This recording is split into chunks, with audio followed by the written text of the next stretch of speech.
बैरागी हुए वो, लेकिन उनके अंदर मुनि महाराज जब दीक्षा लेते हैं बैरागी होते हैं, लेकिन उनके अंदर आत्मशक्ति जागती है और पूज्यवर के अंदर यंत्र शक्ति जागी। यंत्र शक्ति जागी। सन 1920 में स्टेज पर बैठे भट्टारक बनने के लिए दीक्षित बैठे थे, भट्टारक बनने के लिए दीक्षा के लिए तैयार हुई थी। और भट्टारक पहले की, बहुत पहले जब वो छुल्लक बने थे, फिर बाद में वो एलक बने। एलक बनने के बाद सबने रोका, बोले आज का युग ऐसा ठीक नहीं, आपको दिगंबर दीक्षा नहीं लेना चाहिए। क्यों? तुम जिंदा नहीं रह पाओगे। शांति सागर कहते क्या मरेगा? आत्मा क्या मरेगा? रत्नत्रय क्या मरेगा? मेरा ज्ञान दर्शन। शरीर मरेगा। उन्होंने कहा तो यंत्र है, यंत्र के मिटने पर यदि आत्मा सुरक्षित रखती है तो मुझे कोई गम नहीं। शरीर को ही मारेंगे, मान लिया था उन्होंने कि हम जिंदा नहीं रह पाए। पूज्यवर शांति सागर महाराज का जो साहस था, आलसो मंगल पांडे, मंगल पांडे ने 1857 में जब आवाज उठाने की बात करी, तब वो जानता था मेरे मुख से जैसे ही आवाज निकलेगी तैसे ही मुझे मार दिया जाएगा। इंकलाब जिंदाबाद, इंकलाब जिंदाबाद का नारा लगा। वो जानता था कि नारा जिंदाबाद का होगा और मेरी मौत निश्चित है। सैनिक था। जब उस सैनिक को कब हुआ? जब उसी सैनिक को भारत के किसी नगर को कुचलने का आदेश दे रहे थे अंग्रेज लोग। जाग गया स्वाभिमान।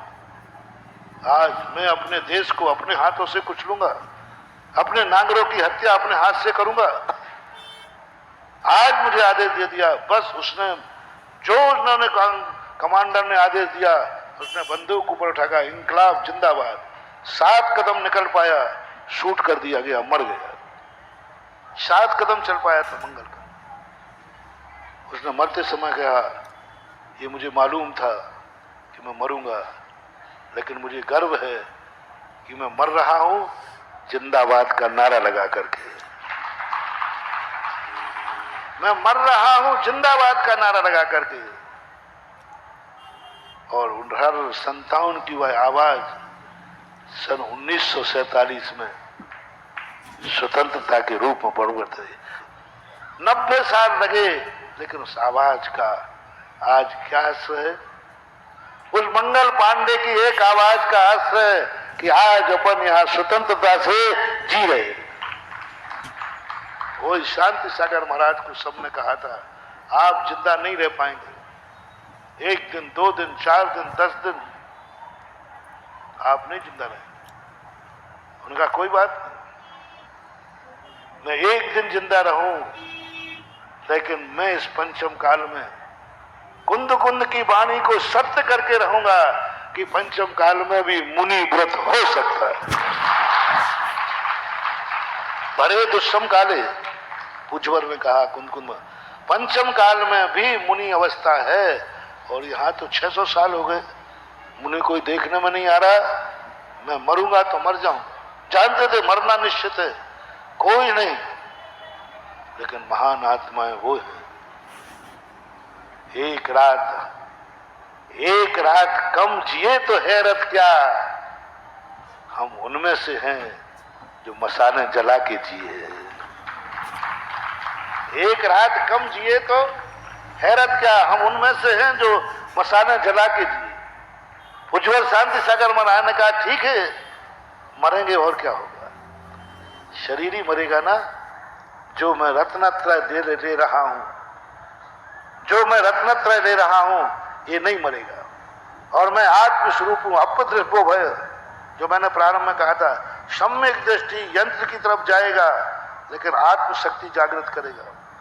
मेरे में यह कार्य करने की शक्ति है, बस मुझे यंत्र चाहिए। मेरे में देखने की शक्ति है, ये पहली अनुभूति, मुझे आंख चाहिए। पहली अनुभूति आंख की हुई कि स्वाधीनता की हुई? मेरे अंदर देखने की शक्ति है, बस मेरी आंख साथ दे देवे। अब आंख प्रधानता बाद में आई, पहले आत्मा की सम्यक दृष्टि की हर क्रिया में आत्मा की दृष्टि रहती है। आत्मशक्ति जागरण करता है। फिर वो कहता है ये शक्ति का प्रयोग पराधीन है कि स्वाधीन है?